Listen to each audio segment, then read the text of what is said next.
لو هنتكلم عن أهم مميزات التطبيق دوت أو الموبايل الحديث بتاع سامسونج اللي هو اس 24 اس 24.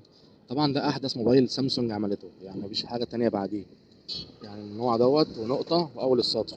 تمام. مفيش أي منتج تاني سامسونج عملته من ساعة ما عملت الاس 24. طيب. طبعا هو سعره غالي شوية، يعني لا مش شوية، يعني شويتين، معلش يعني هكون صريح يعني. هو غالي. طيب. ايه مميزاته؟ اول ميزه مش هتلاقيها في اي موبايل تاني، ان هم اعتمدوا في الموبايل دوت